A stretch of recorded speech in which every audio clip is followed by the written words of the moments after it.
আসসালামু আলাইকুম। Coder house বিডিএর পক্ষ থেকে আমি মোহাম্মদ মুর্শিদুল আরিফিন বলছি।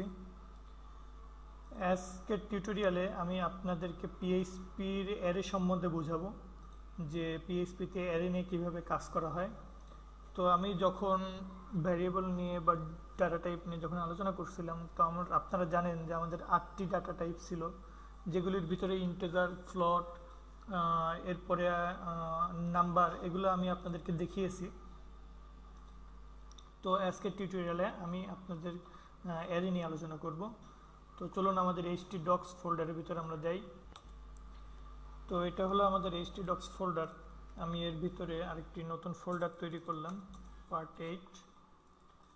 এর ভিতরে আমি ফাইল নিলাম index.php।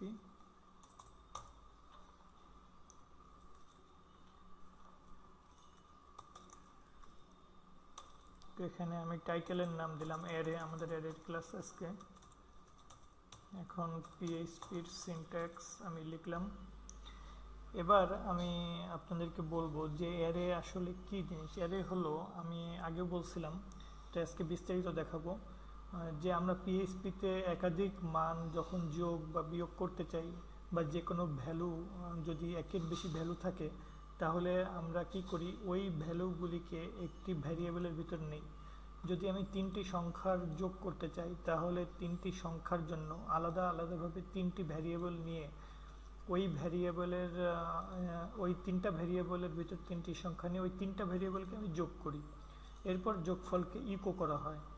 কিন্তু অ্যারের সুবিধা হলো, আপনি অ্যারের মাধ্যমে আলাদাভাবে 3টি ভ্যারিয়েবল না নিয়েও একটি ভ্যারিয়েবলের ইন্ডেক্স ধরে কল করে, অর্থাৎ একটি ভ্যারিয়েবলের ভিতরে আপনি কি করবেন, অ্যারে হিসাবে কল করে সেই ভ্যারিয়েবলের ইন্ডেক্স দিয়ে আপনি ওই 3টি সংখ্যাকে যোগ করাবেন।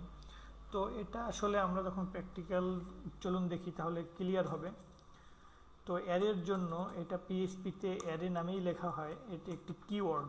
পিএইচপিতে কিওয়ার্ড হলো যেগুলো মানে আপনার বিল্টিং দিয়ে দেওয়া আছে কিছু জিনিস, যেমন ভ্যারিয়েবলের ভিতরে আপনারা জানেন ইন্ট বা স্ট্রিং বা ফ্লট, এভাবে যদি আমরা লিখি তো ওগুলো কিওয়ার্ড, যেটা আমি পরে আসতেছি। তো অ্যারে হলো একটি কিওয়ার্ড, মানে পিএইচপিতে বিল্টিং এটি দিয়ে দেওয়া আছে। এখন এর ভিতরে আমি কি করব, মনে করুন কয়েকটি ভ্যারিয়েবল লিখব, যে 12, মানে কয়েকটি নাম্বার লিখব, যেমন 12, 33, 45 এবং 90। আরেকটি লিখি 7। তো এই যে 5টি নাম্বার আমি লিখলাম, এই 5টি নাম্বার নিয়ে আমি মনে করেন কোনো কাজ করব, অথবা এই 5টি নাম্বারকে আমি প্রিন্ট করাবো। তো এটা এভাবে আমি অ্যারের ভিতর নিব, যে অ্যারে লিখে, অ্যারে হলো একটি ফাংশনের মতোই আর কি, যে অ্যারে লিখে এই একটি ফার্স্ট ব্র্যাকেট দিলাম, এরপরে আমি এরকম 5টি নাম্বার কমা দিয়ে দিয়ে লিখলাম। এটাই হলো অ্যারের সিনট্যাক্স, যে অ্যারের ভিতরে যদি একাধিক টাইপ বা একই টাইপের কয়েকটি ভ্যালু যদি আপনি লিখেন, তাহলে কমা দিয়ে দিয়ে এদেরকে সেপারেট করতে হবে। তো আমি প্রথমে সবগুলি ইন্টিজার নাম্বার নিচ্ছি। এখানে যে 5টি নাম্বার নিচ্ছি এর ভিতরে 5টি হলো আমাদের ইন্টিজার নাম্বার। এখন আমি এটিকে মনে করুন একটি ভ্যারিয়েবলের ভিতরে রাখলাম a1। এখন a1কে যদি আপনি ইকো করান, তাহলে আসলে সেভাবে আপনি যেভাবে আউটপুট দেখতে চাচ্ছেন সেভাবে দেখতে পারবেন না। কারণ হলো a1 এর ভিতরে আমি কি করছি, আসলে এই অ্যারের যেগুলো আছে সবগুলি একসাথে রেখে দিছি। এখন আমি যদি এই যে প্রথম নাম্বার 12, এই 12কে শো করতে চাই, তাহলে ইন্ডেক্সের মাধ্যমে কল করতে হবে। এখানে 5টি নাম্বার আছে, তো 5টি নাম্বার, প্রথম নাম্বারটার ইন্ডেক্স হলো 0, এর পরের নাম্বারটির ইন্ডেক্স হলো 1, তার পরের নাম্বারের ইন্ডেক্স 2। তো এরকমভাবে আমাদের ইন্ডেক্সগুলো ইন্ডিকেট করা হবে আসলে। তো এই যে প্রথম যে ইন্ডেক্স, এটিকে আপনি এভাবে লিখতে হবে যে a1 অফ 0। তো আমি যদি এটিকে ইকো করাই যে ইকো অফ a1 0, তাহলে আমার আউটপুট শো করবে 12। দেখুন আমি এখানে আউটপুট লিখি লোকাল হোস্ট part 8 index.php। তো দেখুন আমার আউটপুট আসছে 12, মানে প্রথমটির ইন্ডেক্স 0 বিধায় আমি এরকমভাবে a1 এর ইন্ডেক্স দিছি।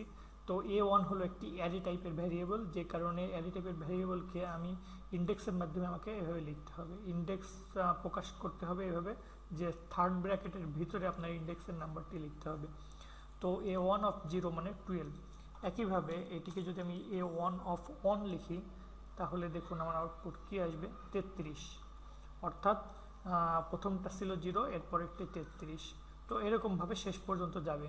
তো সর্বোচ্চ কত পর্যন্ত যাবে, 0 থেকে শুরু হবে। তো এখানে আমার 5টি নাম্বার আছে, তার মানে আমার 0 থেকে 4 পর্যন্ত A1 অফ 4 যদি লিখি তাহলে আমার কি হবে, শেষ যে নাম্বারটি এটিকে বোঝাবে। তো আমি আউটপুট দেখেন কি দেখায়, 7 দেখাচ্ছে, তার মানে শেষটিকে আমার শো করতেছে। এখন আমি যদি এখানে 5 দেই তো এটি কিন্তু আসলে একটি ইনভ্যালিড সিনট্যাক্স, কারণ এখানে আসলে 0 থেকে 4 পর্যন্ত সর্বোচ্চ নেওয়া সম্ভব, 5 নেওয়া সম্ভব না। 5 বা তার বেশি কোনো কিছু নেওয়া সম্ভব না এখানে। তো এটিকে আমি রান করাই, তো দেখুন আমাকে একটি নোটিশ দিয়েছে যে আনডিফাইন্ড অফসেট 5 লাইন নাম্বার 13। অর্থাৎ এই যে 13 নম্বর লাইন, এই 13 নম্বর লাইনে আমি যে ইন্ডেক্সটা ডিক্লেয়ার করছি এই অফসেট এটি হলো 5 হলো ইনভ্যালিড। তো এটি হলো আপনাদের মোটামুটি এর রিয়েল কনসেপ্ট। তো এখন দেখুন আপনি যদি চান যে এই 5টি সংখ্যাকে যোগ করাবেন, তো আমি যদি এর মাধ্যমে না লিখতাম তাহলে আমাকে কি করতে হতো, দেখুন আমি মনে করেন এই দুটি লাইনকে কমেন্ট দিয়ে বন্ধ করে দিলাম। তো আমি চাচ্ছি আমার 5টি নাম্বারই আছে 12, 33, 45, 90 এবং 7, এই 5টি নাম্বারের আমি যোগ করব। তাহলে আপনি যদি অ্যারে ব্যবহার করতে না চান তাহলে আপনাকে এভাবেই আসলে লিখতে হবে যে A1 ইকুয়াল 12, এরকমভাবে 5টি ভ্যারিয়েবলের ভিতরে 5টি নাম্বার নিতে হবে, A1, A2, A3, A4 এবং A5, এরকমভাবে 5টি নাম্বার আপনার এখানে নিতে হবে, 90 এবং লাস্টেরটা হলো 7। এরপরে কি করতে হবে, মনে করুন সাম নামে আমি একটি ভ্যারিয়েবল নিয়ে সবগুলিকে যোগ করে দিলাম যে A1 plus A2 plus A3 plus A4 plus A5। তো এরপরে আপনি ইকো করান, সামকে ইকো করান, তাহলে কি হবে, এই 5টি ভ্যারিয়েবলের ভিতর যা আছে সেগুলোকে যোগ করে আমার আউটপুট দেখাবে। তো এখানে আমি আউটপুট দেখি 187, অর্থাৎ এই 12, 33, 45, 90 এবং 7-এর যোগফল হলো 187। তো এখানে এই যে 5টি ভ্যারিয়েবল ডিক্লেয়ার করলাম, 5টি ভ্যারিয়েবল ডিক্লেয়ার করার কারণে আপনার কম্পিউটারের যে মেমোরি আছে এই মেমোরিতে কি করবে, 5টি আলাদা আলাদা জায়গা নেবে। তো এই 5টি জায়গা না নিয়ে আপনি যদি একটি মাত্র জায়গা দখল করে এই কাজটিকে করাতে পারেন তাহলে আপনার প্রোগ্রাম আরও এফিসিয়েন্ট হবে। তো যে কারণে অ্যারের ব্যবহার আমরা করে থাকি, যদি এরকম কোনো নাম্বার থাকে অনেক সময় এরকমভাবে অ্যারের ব্যবহার করতে হয়। তো আমি এই একই কাজ অ্যারের মাধ্যমে করতেছি নিচে। তো এটিকে আমি কমেন্ট দিয়ে রাখলাম, এটি আমার পিএসপির কমেন্টের ভিতর বন্ধ করে দিলাম এবং এই সামকে আমি করাবো নিচে এবং এই দুটিকে আমি আবার উঠিয়ে দিই। তো দেখুন এখানে আপনার আসলে যোগ করাতে হবে কি, A1 কিন্তু একটি ভ্যারিয়েবল, আমি এভাবে যোগ করাবো A1 of 0 some equal A1 of 0 plus A1 of 1 plus A1 of 2 plus A1 of 3 plus A1 of 4। তো এখানে দেখুন আমি A1 এর ইন্ডেক্স, প্রথম ইন্ডেক্স ছিল 0, 1, 2, অর্থাৎ A1 অফ ইন্ডেক্স অফ 0 মানে হলো 12, এর পরের ইন্ডেক্সের 1 মানে হলো 33। তো এরকমভাবে 5টি এরকম যোগ হয়ে যাবে। তো এখানে দেখুন একটি কিন্তু ভ্যারিয়েবল কিন্তু আপনার মাত্র একটি, যে A1 আপনি শুধুমাত্র ডিক্লেয়ার করছেন এটাকে রাখার জন্য এবং সেই ভ্যারিয়েবলের ইন্ডেক্স ধরে ধরে কল করে আপনি যোগ করতেছেন। সুতরাং আপনার মেমোরিতে কম জায়গা লাগতেছে, আগে যেরকম আলাদা আলাদা ব্যবহার করলে যে জায়গা লাগতো তার থেকে কম জায়গা লাগতেছে। তো আপনি আউটপুট যদি দেখতে চান তো দেখবেন যে একই আউটপুট 187, অর্থাৎ একই কাজ করছে, উপরের যে কোড এবং নিচের কোডের কাজ হলো একই। তো এরপরে আমি এর আরও কিছু ব্যবহার দেখাই আপনাদের, যেমন আমি একটি ইকো করি নিউ লাইন। এবার দেখুন আমি আরেকটি অ্যারে নিলাম A2 ইকুয়াল অ্যারে। তো তো এবার দেখুন আমি আগে যে 5টি নাম্বার নিয়েছিলাম 5টি ছিল ইন্টিজার, তো এবার আমি মিক্স নাম্বার নিব। মনে করেন প্রথমে ইন্টিজার নিলাম, তারপরে 33.456 আমি একটু ফ্লোটিং বা ডবল টাইপ নাম্বার নিলাম, এরপরে আমি একটি স্ট্রিং নিলাম যে কোডার হাউস বিডি। স্ট্রিংকে আপনারা জানেন যে এটিকে রাখতে হয় ডাবল কোটের ভিতর অথবা সিঙ্গেল কোটের ভিতর, তো আমরা ডাবল কোটের ভিতর রাখলাম। এবং এরপরে মনে করুন আরেকটি ইন্টিজার 23। তো এই 4টি মনে করুন আমাদের রয়েছে। তো এবার যদি আপনি ইকো করান তাহলে কি হবে, ইকো অফ A20। তো আমরা শুধু ইকোই করাই এখানে, কারণ যেহেতু স্ট্রিং আছে সুতরাং আমি এটিকে যোগ করাতে পারবো না, কারণ স্ট্রিংকে আসলে 23 বা 33.456 এটার সাথে যোগ করানো সম্ভব নয়, যে কারণে আমি এটা করব না। এখানে শুধুমাত্র প্রিন্ট করতেছি এই নাম্বারগুলোকে। এখানে 4টি নাম্বার আছে এর ভিতরে, দেখুন প্রথমে 23, এটার নাম্বার ইন্ডেক্স 0, এরপরে 1, এরপরে 2 এবং লাস্টেরটা হলো 3। তো এই 4টি ইন্ডেক্সই আমার এখানে শো হবে। তো দেখুন আমার এই 4টে শো করে কিভাবে, আমি যদি আউটপুট দেখি তো দেখুন প্রথমে 23, 33.456 কোডার হাউস বিডি এবং লাস্টে 23। তো আমার এই 4টিকে আমি প্রিন্ট করালাম। তো এভাবে আপনি অ্যারের ভিতরে একাধিক টাইপ একসাথে এরকম ডিক্লেয়ার করতে পারবেন, এখানে কোনো সমস্যা নাই। তো এটা হলো অ্যারের একটি ব্যবহার। এবার আমি একটি নিউ লাইন দিই এখানে। এবার দেখুন যে নেস্টেড অ্যারে, এই নেস্টেড কনসেপ্টটা আমি আপনাদের বলি। যখন প্রোগ্রামিংয়ের ভাষায় নেস্টেড বলে কোনো জিনিস বুঝবেন, মনে করুন নেস্টেড অ্যারে, এর অর্থ হলো একটি অ্যারের ভিতরে আরও অনেক অ্যারে, এক বা একাধিক অ্যারে, এটাকে বলা হয় নেস্টেড অ্যারে। মানে একটি অ্যারের ভিতরে যখন আরও একটি অ্যারে থাকবে, তার ভিতরে আরেকটি অ্যারে থাকলো, এরকম যদি একটির ভিতরে আরেকটি থাকে তাহলে এটি হলো নেস্টেড অ্যারে।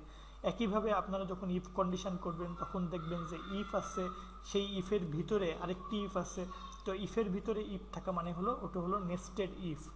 একইভাবে ফর লুপ বা হোয়াইল লুপ, প্রত্যেকটির ক্ষেত্রেই নেস্টেডের কনসেপ্ট হলো একই রকম, নেস্টেড মানেই হলো একটির ভিতরে আরেকটি। তো এখানে আমি একটি অ্যারের ভিতরে আমি আরেকটি অ্যারে কল করব। খেয়াল করুন যে A3, এর ভিতরে আমি প্রথমে একটি অ্যারে নিলাম, অ্যারে নেওয়ার পরে এই অ্যারের ভ্যালু মনে করুন প্রথমে 10, এরপরে আমি আরেকটি অ্যারে কল করলাম এর ভিতরেই।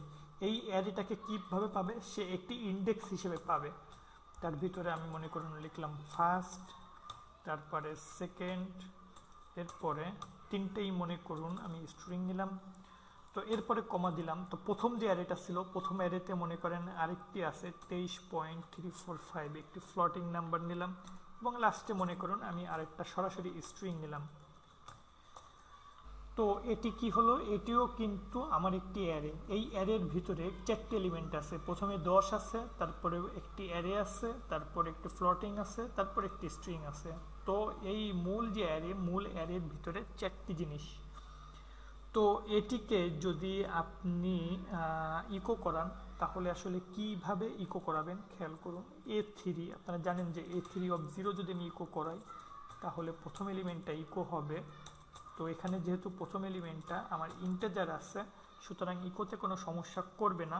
দেখুন আমার ইকো করছে 10, অর্থাৎ প্রথমে যে 10 ছিল এই 10টাকে ইকো করালাম।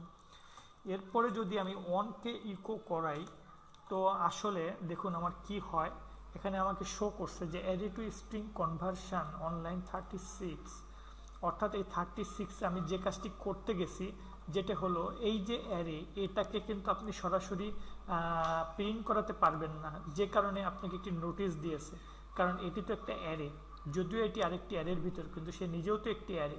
তো যে কারণে আপনি 1কে এভাবে লিখতে পারবেন না। তো 1কে আপনি যদি মানে প্রকাশ করাতে চান তাহলে আপনাকে 2 ডাইমেনশনাল অ্যারে অর্থাৎ 2D অ্যারে, মানে এই যে একটি থার্ড ব্র্যাকেট ব্যবহার করছেন এটির মানে হলো একটি অ্যারের প্রথম দ্বিতীয় ইন্ডেক্স, অর্থাৎ এটি। এখন এর ভিতরে খেয়াল করুন ফার্স্ট, সেকেন্ড, থার্ড 3টি জিনিস আছে, 3টি আরেক এই যে ফার্স্ট এটি কিন্তু এই যে অ্যারে, এই অ্যারের প্রথম এলিমেন্ট। সুতরাং এই ভিতরের অ্যারের ক্ষেত্রে এটা হলো প্রথম এলিমেন্ট অর্থাৎ ইন্ডেক্স 0, সেকেন্ড হলো ইন্ডেক্স 1 আর থার্ড হলো ইন্ডেক্স 2। তো আপনি যদি এই ফার্স্ট নামক যে লেখাটা এটাকে প্রিন্ট করতে চান তো 1 এর আন্ডারে অর্থাৎ প্রথম যে অ্যারে এইটার আন্ডারে, এই জন্য আমি এখানে 1 দিলাম এবং এখানে আমি আরেকটা দিব, সেটা হলো ইন্ডেক্স 0। তো এটার মানে বোঝালো যে প্রথমে একটি অ্যারে আছে এবং তার ভিতরে আরেকটি অ্যারে আছে যেটার ইন্ডেক্স প্রথম যে এলিমেন্ট সেটা হলো 0। তো এটিকে প্রিন্ট করবে, অর্থাৎ ফার্স্ট যে লেখা সেটিকে সে প্রিন্ট করবে। তো আপনি আউটপুট দেখেন আপনাকে ফার্স্ট প্রিন্ট করছে। একইভাবে সেকেন্ড যদি আপনি প্রিন্ট করাতে চান তাহলে কি করতে হবে, অ্যারে তো একের মধ্যেই আছে, তো 1 থাকলো এবং এখানে হলো সেকেন্ড এলিমেন্ট অর্থাৎ 1। তো আপনার আউটপুটে দেখুন সেকেন্ড প্রিন্ট করলো। একইভাবে আপনি পরে যদি এখানে 2 লিখেন তাহলে আপনাকে কি প্রিন্ট করবে, থার্ড প্রিন্ট করবে। তো এইটা হলো প্রথম অ্যারের তৃতীয় এলিমেন্ট। তো ওটি আপনি স্বাভাবিকভাবেই লিখতে পারবেন, যেহেতু সেটি অ্যারে না, আপনি নর্মাল আগের মতো লিখলেই হবে, অর্থাৎ 2। তো তাহলে প্রিন্ট হবে 23.345। তো দেখুন 23.345। তো এরপরে লাস্টে যেটি ছিল ওটিও স্ট্রিং, ওটিও আপনাকে কোনো ঝামেলা করবে না। এটি যদি 3 নম্বর দেন তাহলে আপনাকে পিএইচপি এটি প্রিন্ট করলো। তো এটি হলো নেস্টেড অ্যারে ব্যবহার করার নিয়ম। অর্থাৎ নেস্টেড অ্যারে ব্যবহার করতে হলে আপনার অ্যারের ভিতরের যে এলিমেন্টগুলো আছে এগুলো এরকমভাবে আপনাকে 2 ডাইমেনশনাল ওয়েতে শো করতে হবে। 1 ডাইমেনশনাল মানে হলো একটি থার্ড ব্র্যাকেট, আর এই যে আমি 2টি থার্ড ব্র্যাকেট পাশাপাশি লিখছি এইটা হলো 2 ডাইমেনশনাল, অর্থাৎ একটির ভিতরে আরেকটি। একইভাবে থার্ড ডাইমেনশনাল, ফোর্থ ডাইমেনশনাল এরকমভাবে আপনি ব্যবহার করতে পারবেন, কোনো সমস্যা নাই। অর্থাৎ এই যে সেকেন্ড অ্যারে এর ভিতরে আপনি ইচ্ছা করলে আরও একটি অ্যারে ডিক্লেয়ার করতে পারেন। এটা হলো আপনার যখন যে প্রজেক্ট করবেন সেই প্রজেক্টের সুবিধা অনুযায়ী আপনাকে কাজ করতে হবে। তো এরপরে আমি আরও চলে আসি ইকো বিআর, এখানে বিআর হবে। এরপরে আমি আরেকটি জিনিস দেখাই যে অ্যারের যত এলিমেন্ট আছে এই এলিমেন্টগুলোকে আপনি কোনো নাম দিয়েও ইন্ডিকেট করতে পারবেন ইচ্ছা করলে। আমি যে এখানে দেখুন যে 0, 1, 2 এভাবে না লিখে আপনি ইচ্ছা করলে একটি মান দিয়েও ইন্ডিকেট করতে পারবেন। তো সেটা কিভাবে করা হয় আমি এখন এটা আপনাদেরকে দেখাবো। যে F4 ইকুয়াল, মনে করুন অ্যারে, আমি এবার কি করলাম, অ্যারের ভিতরে আমি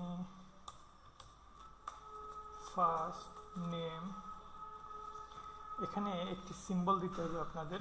মনে করুন আমি ফার্স্ট নেম যে ভেরিয়েবলটা নিলাম, এই ফার্স্ট নেম ভেরিয়েবলের ভিতরে আমি একটি মান রাখবো। অর্থাৎ আগে অ্যারের যে ইন্ডেক্সগুলো, যে 23 বা 33.456 এগুলি তো আলাদা আলাদা ছিল, এখন এগুলিকে আমি কি করব, একটি ভেরিয়েবলের ভিতরে রাখবো।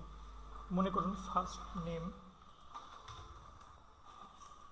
ইকুয়াল, এরপরে এই সিম্বল দিতে হবে ইকুয়াল গ্রেটার দেন, এরপরে মনে করুন মোর্শেদুল, হ্যাঁ এটি থাকলো, এরপরে কমা। অর্থাৎ আমি আগে যে স্ট্রিংটা অর্থাৎ এভাবে লিখতাম মোর্শেদুল, এখন এটি কি করলাম, আরেকটি ভ্যারিয়েবলের ভিতরে অ্যাসাইন করে রাখলাম। এটা অর্থ হলো এই ফার্স্ট নেমের ভিতরে আমার এখন কি আছে, মোর্শেদুল আছে। তো এরপরে আমি আরেকটি ভ্যারিয়েবল ডিক্লেয়ার করলাম লাস্ট নেম ইকুয়াল আরএফএন। এরপরে মনে করুন আমি আরেকটি ভ্যারিয়েবল এজ, এটি মনে করুন ইন্টিজার 28। তো এখন আমার আউটপুট কি শো করবে, আমি যদি এখন ইকো করি, ইকো অফ F4 অফ, এখানে যে আগে ইন্ডেক্স নাম্বার 0 দিতেন এখন আর ওটা দেওয়া যাবে না। আমরা এখানে কি করব, ওই যে ফার্স্ট নেম এভাবেই কল করব, যে ফার্স্ট নেম, মনে করুন এরকমভাবে স্ট্রিং কনক্যাট করে নিয়ে আসি যে হিজ ফার্স্ট নেম ইজ, এরকম।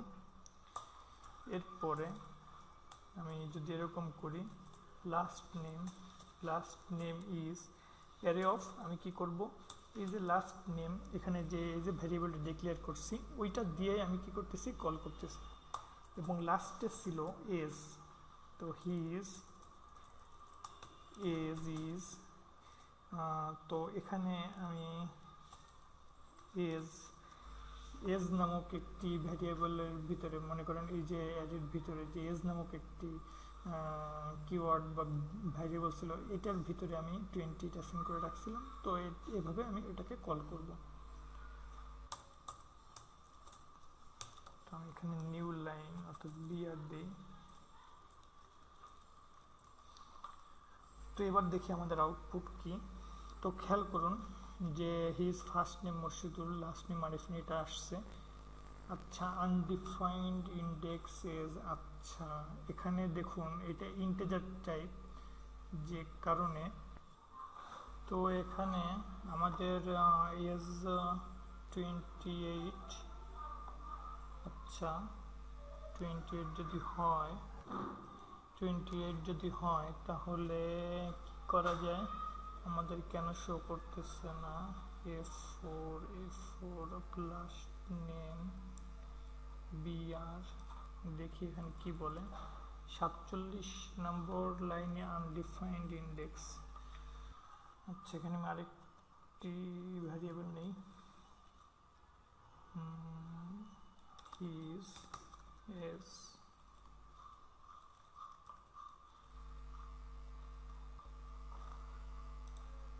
তো এখানে আসলে এজ, এখানে আমার কোনো স্পেলিংয়ে হয়তো বা সমস্যা ছিল, যে কারণে আগেবার পাইনি। তো এবার দেখুন যে এবার সে পেয়ে গিয়েছে, অর্থাৎ এজ 28।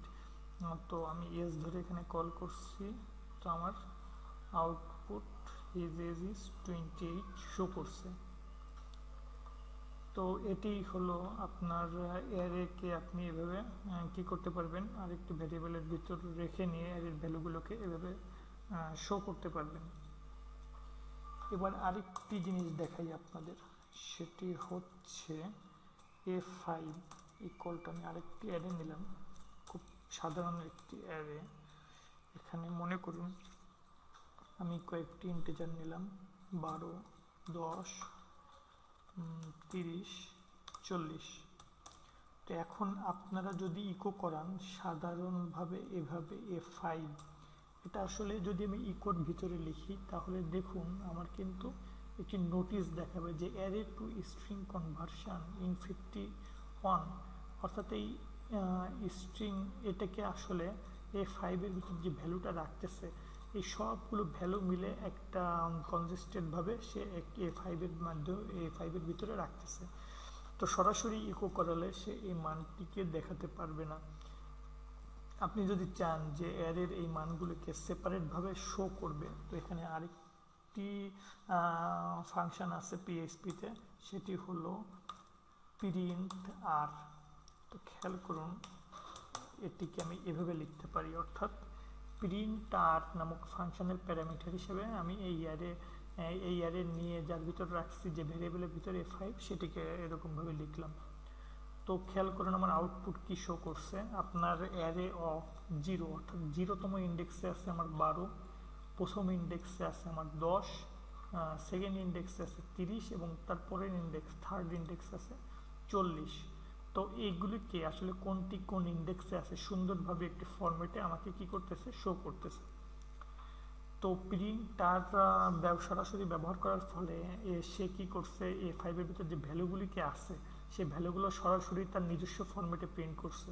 কিন্তু আমি যদি চাই যে সে কোনো ফরম্যাট পরিবর্তন করবে না, অর্থাৎ যেভাবে ছিল আমার কোডটা যেভাবে ছিল ঠিক সেভাবেই দেখাবে, তাহলে আপনারা HTML-এর একটি ট্যাগ ব্যবহার করছেন যে PRE। এই প্রি ট্যাগের কাজ হচ্ছে এর ভিতরে সে যা কিছুই পাবে না কেন সেটিকে ইনট্যাগ রেখে দেবে, সে পরিবর্তন করবে না। অর্থাৎ এখানে A5 লেখার ফলে পরিবর্তন হয়ে যাচ্ছিল, সে তার মতো করে এই সবগুলিকে এক লাইনে দেখাচ্ছিল। কিন্তু আমি যদি প্রি ট্যাগটা এর আগে এবং পরে, অর্থাৎ এই প্রি ট্যাগের যে HTML ট্যাগ এর ভিতরে যদি আমি প্রিন্টার করি তাহলে কি হবে, তাহলে আমার A5-এর যে ফলাফল বাই ডিফল্ট যেরকম দেখানোর কথা ছিল সুন্দরভাবে দেখাবে। তো দেখুন আমি আউটপুট যদি রান করাই, তো খেয়াল করুন আমাকে একটি সুন্দর সিনট্যাক্সে আরও মোর রিডেবল ওয়েতে আপনাকে এই জিনিসটা সে দেখিয়েছে যে অ্যারের প্রথম ব্র্যাকেট শেষ ব্র্যাকেট, অ্যারের 0তম ইন্ডেক্সের মান হলো 12 অ্যারের প্রথম ইন্ডেক্সের মান হলো 10, তারপরের ইন্ডেক্সের মান 30 এবং তারপরের ইন্ডেক্সের মান 40। সে এরকমভাবে আপনাকে সহজভাবে এইটিকে বলে দিছে। এখন দেখুন আমি যদি মিক্স করে লিখতাম যে 10-এর জায়গায় আমি লিখলাম কোডার হাউস, আর এখানে মনে করেন একটি দশমিক সংখ্যা লিখলাম, তাহলে সে যেটি পাবে সেটিকে কিন্তু পুরোপুরিভাবে সে প্রিন্ট করে দেবে, যে প্রথম ইন্ডেক্সের যে ভ্যালু ছিল সেই স্ট্রিং ভ্যালু পাক আর ফ্লোট ভ্যালু পাক অথবা ইন্টিজার ভ্যালু পাক, যেটি পাক না কেন সে সেটিকে এভাবে প্রিন্ট করে বলে দিবে যে আমার শূন্যতম ইন্ডেক্সের মান হলো 12, প্রথম ইন্ডেক্সের মান কোডার হাউস, তারপরে সেকেন্ড ইন্ডেক্স এটা এবং থার্ড ইন্ডেক্স এটা। তো এটি হলো মোটামুটি অ্যারে নিয়ে কাজ করানো আর কি পিএইচপিতে।